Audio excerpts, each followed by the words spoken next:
Greetings, I'm Lindsay Toth, a member of the JMPB editorial board, and I'm here to ask questions about the call for papers for our new JMPB special issue, Understanding Open Source ActiGraph Counts.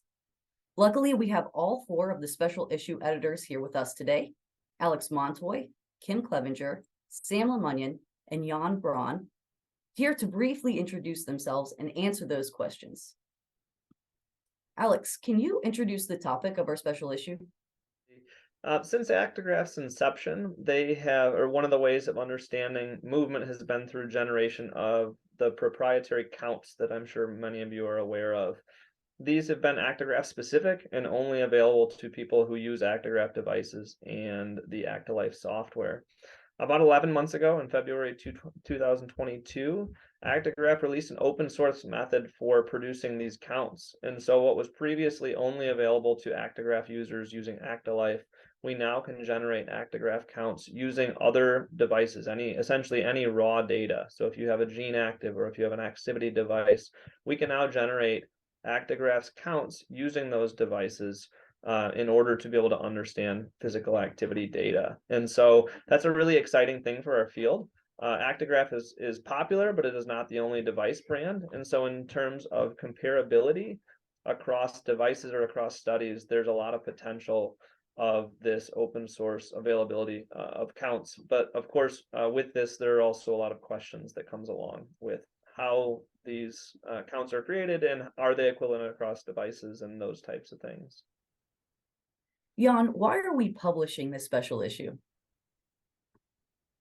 First of all, it's important to remember that the ActiGraph counts has been used for so many studies to evaluate the different effects of either interventions or looking at population studies. And a large amount of these studies has been published in high-ranking journals and even in the Lancet. So this matrix that has been provided by ActiGraph must have some important properties. And as Alex also explained, that some of the internals of this method, like the filtering of the deadband, they might be some of the explanations to these important properties. So this special issue was an idea of having one place where we could look at a lot of interesting information about this open source ActiGraph count method. Sam, what type of articles or data will be accepted? Thanks for the question, Lindsay. And as Alex touched on it and Jan highlighted, we're looking at this being the special issue being a resource, kind of a one-stop shop for data of all kinds that address these open source counts issues, as Jan said, dating back, quite a while now.